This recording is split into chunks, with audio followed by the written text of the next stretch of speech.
नमस्कार साथियों, कैसे हैं आप सभी लोग। आइए मिलते हैं एक नए वीडियो में। परीक्षा की दृष्टि से बहुत ही महत्वपूर्ण टॉपिक है। इसमें से एक या दो प्रश्न हर परीक्षा में मिल जाते हैं। साथियों, जैसा कि आप सबको अवगत है, पुलिस भर्ती परीक्षा रद्द हो चुकी है। RO 2023 की परीक्षा रद्द हो चुकी है।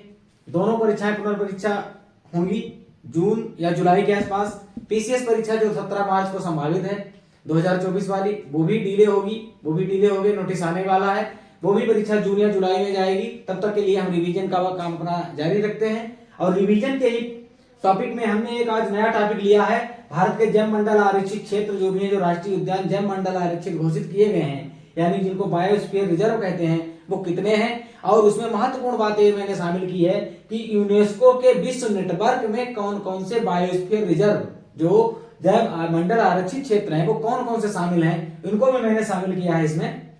तो आने वाली परीक्षाओं के हिसाब से, दृष्टि से बहुत महत्वपूर्ण टॉपिक है। आपको मिनिमम 2 प्रश्न इसमें परीक्षा से मिल जाएंगे। ठीक है, अगर आपने इस वीडियो को देख लिया और कायदे से सुन के अगर नोट्स बना लिए, मैं जो बताऊंगा उसको नोट कर लीजिएगा, तो आपको 2 प्रश्न इसमें कंपलसरी रूप से मिलेंगे। किसी भी परीक्षा में के लिए बहुत महत्वपूर्ण टॉपिक है। हम वीडियो शुरू करें इससे पहले कहना चाहेंगे कि मेरे वीडियो को लाइक कमेंट शेयर जरूर कर दीजिएगा। ठीक है, आइए शुरू करते हैं अपना वीडियो। जैव मंडल आरक्षित क्षेत्र, जिसको बायोस्फीयर रिजर्व कहते हैं। हमारे देश में जो राष्ट्रीय उद्यान है उनको जैव मंडल आरक्षित क्षेत्र भी घोषित किया गया है। उनमें से कितने आरक्षित हैं, राष्ट्रीय उद्यानों को कितने जैव मंडल आरक्षित यानी बायोस्फीयर रिजर्व घोषित किया गया है। तो ये प्रश्न ज्यादातर पूछा जाता है, करंट का भी प्रश्न बनता है, जीके का भी प्रश्न बनता है कि हमारे देश में कुल जैव मंडल आरक्षित क्षेत्र यानी बायोस्फीयर रिजर्व कितने हैं। तो वर्तमान में लेटेस्ट डाटा के अनुसार साथियों, कुल जैव मंडल आरक्षित क्षेत्र हमारे देश में 18 हैं। कितने हैं? 18। कुल 18 जैव मंडल आरक्षित क्षेत्र हमारे देश में वर्तमान में हैं। तो इनके हमें नाम भी याद होने चाहिए और साथ साथ हमको ये भी याद होना चाहिए कि आप लोगों को जानकारी होगी कि यूनेस्को एक ऐसी संस्था है जो हमारे देश ही नहीं, पूरी दुनिया की अलग अलग चीजों को अलग अलग नेटवर्क में शामिल करती है। जैसे वर्ल्ड हेरिटेज साइट है, ठीक है, विश्व धरोहर स्थलों में शामिल किए जाते हैं कुछ स्थान। उसी तरीके से उसकी एक काम है विश्व नेटवर्क में शामिल करना। धरोहर जैसा ही कह सकते हैं इसको। एक यूनेस्को के नेटवर्क में शामिल है। तो 18 में से जो हमारे देश में कुल 18 बायोस्फीयर रिजर्व है, उसमें से कुल 12, कितने? कुल 12, 18 में से कुल 12 बायोस्फीयर रिजर्व यूनेस्को के विश्व नेटवर्क में शामिल है। प्रश्न क्या बनेगा साथियों, यहां पर आपको कोई 4 बायोस्फीयर रिजर्व या जो हमारे राष्ट्रीय उद्यान है जो जैव मंडल आरक्षित क्षेत्र में, को 4 को दे दिया जाएगा विकल्प में, और उसमें से कह दिया जाएगा निम्न में से कौन सा यूनेस्को के नेटवर्क में शामिल नहीं है। तो हमको याद होना चाहिए कि है कितने और कौन कौन से नेटवर्क में शामिल हैं। जब हमको याद होगा तो हम उसमें से छांट देंगे कि कौन सा नेटवर्क में शामिल नहीं है या कौन सा नेटवर्क में शामिल है। इस टाइप का प्रश्न बनता है। एक तो प्रश्न यही बनेगा कुल संख्या कितनी है, विश्व नेटवर्क में कितने शामिल हैं। और फिर प्रश्न बनेगा, अगला ये बन जाता है कि छांटने वाला दे देगा कि निम्न में से कौन सा विश्व नेटवर्क में शामिल नहीं है। तो 12 तो शामिल है, ये तो जानकारी हो गई। विश्व नेटवर्क में 18 में से 12 बायोस्फीयर रिजर्व हमारे देश के शामिल हैं। कौन कौन से शामिल हैं इसको भी देख लेते हैं। उनकी एक लिस्ट मैंने बनाई है, आप लोग जरा गौर कीजिएगा। नंबर 1, नीलगिरी राष्ट्रीय उद्यान जो है हमारा, नीलगिरी राष्ट्रीय उद्यान जो कि जैव मंडल आरक्षित घोषित है, ये तमिलनाडु और केरल कर्नाटक में है। कहाँ है? तमिलनाडु, कर्नाटक और केरल में फैला हुआ है। 3 राज्यों में। कौन सा? नीलगिरी। ये यूनेस्को के विश्व नेटवर्क में शामिल है। दूसरे नंबर पे हम बात करेंगे मन्नार की खाड़ी। मन्नार की खाड़ी साथियों तमिलनाडु में है। मन्नार की खाड़ी तमिलनाडु में है और ये भी जैव मंडल आरक्षित क्षेत्र है और विश्व नेटवर्क में शामिल है। तीसरे नंबर पे हम सुंदरवन देखेंगे साथियों, वेस्ट बंगाल में है। वेस्ट बंगाल में है, पश्चिमी बंगाल में। आपको पता होना चाहिए सुंदरवन का डेल्टा विश्व का सबसे बड़ा डेल्टा है। सुंदरवन का डेल्टा गंगा और जो ब्रह्मपुत्र डेल्टा बनाती है, गंगा नदी और ब्रह्मपुत्र नदी जो डेल्टा बनाती है, वो दुनिया का सबसे बड़ा डेल्टा कौन सा है? यही सुंदरवन है। और ये सुंदरवन का डेल्टा ही सुंदरवन राष्ट्रीय उद्यान के नाम से भी मशहूर है।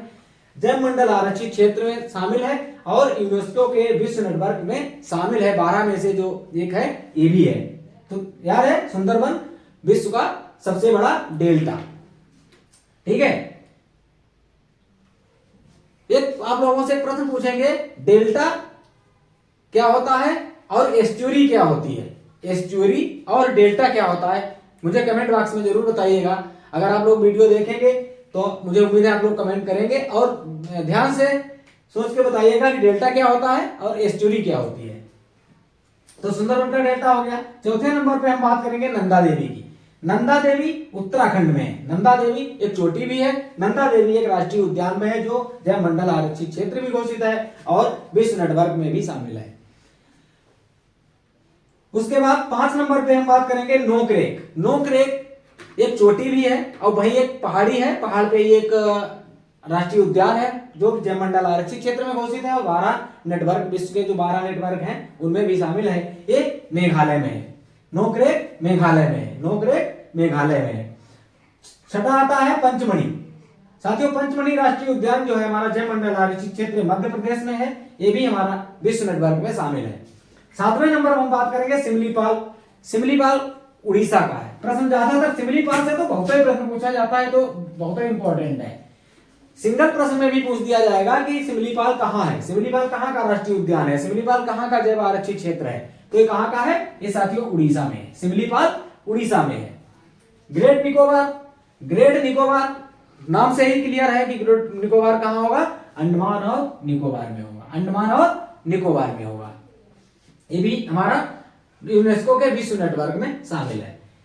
9वें नंबर पे हम बात करते हैं अचान कमार की और अमरकंटक। अचान कमार और अमरकंटक ये छत्तीसगढ़ मध्य प्रदेश में जुड़ा हुआ है। तो ये छत्तीसगढ़ और मध्य प्रदेश दोनों प्रदेशों में फैला हुआ है। ये भी विश्व नेटवर्क में शामिल है। 10वें नंबर पर बात करेंगे अगस्तमलाई। अगस्तमलाई नेशनल पार्क जो हमारा है, जैव आरक्षित क्षेत्र जो है वो केरल और तमिलनाडु में फैला हुआ है। केरल और तमिलनाडु में फैला हुआ है। उसके बाद हम बात करेंगे कंचनजंगा। साथियों कंचनजंगा चोटी भी है। कहाँ है? सिक्किम में है। हिमालय की एक चोटी भी है कंचनजंगा और कंचनजंगा भारत की सबसे ऊंची चोटी है। कंचनजंगा भारत की सबसे ऊंची हिमालयी चोटी है। ठीक है। सिक्किम कहाँ है? सिक्किम में है। उसके बाद 12वें नंबर पे हम बात करेंगे पन्ना। पन्ना राष्ट्रीय उद्यान जो है साथियों वो मध्य प्रदेश में है। कहाँ है? मध्य प्रदेश में है। तो ये 12 1 2 3 4 5 6 7 8 9 10 11 12 मैंने 12 के जो नाम बताए साथियों, ये 12 जो है काहे में शामिल है? ये यूनेस्को के विश्व नेटवर्क में शामिल है। ठीक है। इसके अलावा हमको 18 हुआ नाम याद होने चाहिए। हमको जानकारी होनी चाहिए कि 18 कौन कौन से हैं। 12 तो नेटवर्क में शामिल हो गए। इसके अलावा भी जो हमारे 6 बचे हैं वो साथियों हैं मानस। मानस राष्ट्रीय उद्यान जो है वो असम में है। मानस राष्ट्रीय उद्यान असम में है। ये भी हमारा जैव मंडल आरक्षित क्षेत्र है, लेकिन ये विश्व नेटवर्क में शामिल नहीं है। इसके बाद दिहांग दिबांग। दिहांग दिबांग अरुणाचल प्रदेश में है। ये भी हमारा जैव मंडल आरक्षित क्षेत्र है, लेकिन ये विश्व धरोहर में, विश्व नेटवर्क क्षेत्र में शामिल नहीं है। 15 जो है कच्छ का रण, ये गुजरात में है। बहुत ज्यादा मशहूर है जंगली गधों के लिए। प्रश्न आता है कि जंगली गधों का एकमात्र राष्ट्रीय उद्यान भारत के कहा किस प्रदेश में है? तो ये गुजरात में है। और कहाँ है? ये कच्छ के रण में है। दूसरी सबसे बड़ी बात इसकी है, जानने वाला फैक्ट है साथियों, ये भारत का सबसे बड़ा है। भारत का सबसे बड़ा जैव मंडल आरक्षित क्षेत्र अगर पूछा जाए तो उसका उत्तर होगा कच्छ का रण। और ये जंगली गधों के लिए प्रसिद्ध है। जंगली गधे यहाँ पाए जाते हैं, गुजरात में है। 3 प्रश्न इससे बन रहे हैं। ज्यादातर काफी प्रश्न इससे परीक्षाओं में, छोटी परीक्षा हो या बड़ी परीक्षा हो, कई प्रश्न कच्छ के रण से पूछे जाते हैं, मानस से पूछे जाते हैं और सिमलीपाल से अधिकतर क्वेश्चन पूछे जाते हैं। उसके बाद हम बात करेंगे कोल्ड डिजर्ट की। कोल्ड डिजर्ट पीसीएस में कई बार पूछा गया है प्रश्न है। ये हिमाचल प्रदेश में, ये भी एक जैव मंडल आरक्षित क्षेत्र है। और 7वें नंबर पर है डिब्रू साइखोवा। ये डिब्रू साइखोवा असम में है। ये भी राष्ट्रीय उद्यान है और जैव मंडल आरक्षित क्षेत्र है, हमारे विश्व नेटवर्क में शामिल नहीं है। 18वां है हमारा शेषाचलम हिल्स। जो शेषाचलम पहाड़ियां हैं ये भी एक राष्ट्रीय पार्क है, जैव मंडल आरक्षित क्षेत्र है और ये हमारे विश्व नेटवर्क में शामिल नहीं है। तो 6 कौन कौन से शामिल नहीं है, अगर हम इनको याद कर लेंगे तो हम 12 को आसानी से याद कर सकते हैं।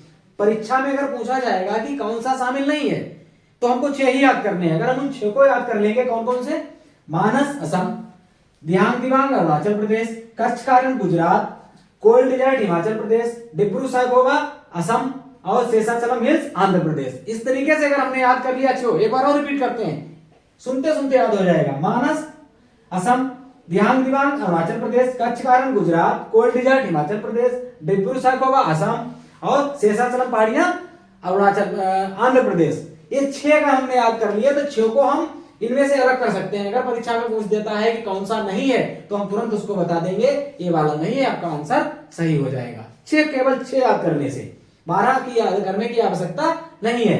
हालांकि इंपॉर्टेंट पूरा है क्योंकि हम इनको भी नहीं याद करेंगे, लेकिन एक ट्रिक है याद करने की कि अगर नहीं पूछा तब तो हम आसानी से निकाल देंगे। बाकी ये मैंने 12 के जो बताए हैं, 12 जो हमारे विश्व नेटवर्क में शामिल हैं और 6 नेटवर्क में शामिल नहीं है, तो इनको याद कर लीजिएगा, परीक्षा में जरूर काम आएंगे। इसमें एक चीज और मैंने शामिल की है, यूनेस्को विश्व धरोहर सूची भी जारी करती है। मेरा एक छोटा सा शार्ट पड़ा हुआ है यूट्यूब चैनल पे, शार्ट में देखिएगा, मैंने उसमें टोटल संख्या बताई है। इस साल जो शामिल किए गए हैं 2, उनको भी मैंने उसमें चर्चा की है। उस शार्ट को देखिएगा, आपको 1 नंबर उसमें बहुत आसानी से आप प्राप्त कर लेंगे। केवल 60 सेकंड का एक शॉर्ट है, वीडियो है हमारा यूट्यूब पर, उसमें देखिएगा। तो यूनेस्को विश्व धरोहर स्थल की सूची भी जारी करती है। तो हमारे देश में कुल विश्व धरोहर सूचियां जो है, सूची में जो क्रमांक है वो 42 हो गई है वर्तमान में। उनमें 42 में कुछ सांस्कृतिक हैं, कुछ प्राकृतिक हैं और कुछ मिश्रित हैं। अब यहाँ पे बहुत इंपॉर्टेंट चीज है, मैंने आपको बताया कंचनजंगा, ये कंचनजंगा देख रहे हैं आप, कंचनजंगा चोटी भी है, सिक्किम में विश्व नेटवर्क में शामिल है। भारत का जैव मंडल आरक्षित क्षेत्र है, राष्ट्रीय पार्क है, ठीक है, और एक विश्व धरोहर की मिश्रित श्रेणी में शामिल है। भारत का एकमात्र 42 में से 34 सांस्कृतिक और 1 प्राकृतिक, 35 और इधर बचे तुम्हारे 7 जो है वो प्राकृतिक, ठीक है, 7 जो है प्राकृतिक में शामिल है धरोहर में, ठीक है। तो एक लौता जो है वो कंचनजंगा जो है मिश्रित श्रेणी में शामिल है, 34 सांस्कृतिक श्रेणी में शामिल है, 7 प्राकृतिक श्रेणी में शामिल है। जो टोटल कितनी विश्व धरोहर है? 42 है। 42, 34 सांस्कृतिक, 7 प्राकृतिक और 1 मिश्रित, ये 42 है। तो ये मिश्रित श्रेणी में भी शामिल है। उसके बाद मैंने कुछ और उनके आगे भी लिखा है, सुंदरबन तुम्हारा जैव मंडल आरक्षित क्षेत्र था, विश्व नेटवर्क में तो शामिल है जो 12 में, और ये हमारे विश्व धरोहर में भी शामिल है, ठीक है। इसी के बाद नंदा देवी भी हमारा विश्व धरोहर स्थल में शामिल है, ठीक है। ये प्राकृतिक श्रेणी की बात हो रही है, प्राकृतिक श्रेणी में शामिल है। इसके बाद मानस हमारा विश्व विरासत, विश्व धरोहर में तो शामिल है। मानस जो असम में है, विश्व धरोहर में तो शामिल है, लेकिन विश्व नेटवर्क के 12 में जो सूची है जैव मंडल की, उसमें शामिल नहीं है। इसी तरीके से कंचनजंगा बता ही दिया मैंने। तो ये हमें ध्यान रखना है किसमें कौन सा विश्व धरोहर में शामिल है, कितने हमारे विश्व नेटवर्क में शामिल है, कितने टोटल हमारे जो हैं वो जैव मंडल आरक्षित क्षेत्र है। उम्मीद है आप लोगों को वीडियो में पसंद आएगा। इसको देखिएगा, इसको नोट कीजिएगा। अब परीक्षा में आपको मैं वादे के साथ कह सकता हूं कम से कम 2 क्वेश्चन आपको जरूर मिलेंगे। आपको मेरा वीडियो कैसा लगा आप लोग कमेंट के माध्यम से जरूर बताएं और मेरे वीडियो को लाइक कमेंट शेयर जरूर कर दीजिए। मिलते हैं इसी तरीके से एक रुचिकर वीडियो के साथ जल्दी ही आप सभी की सेवा में। धन्यवाद।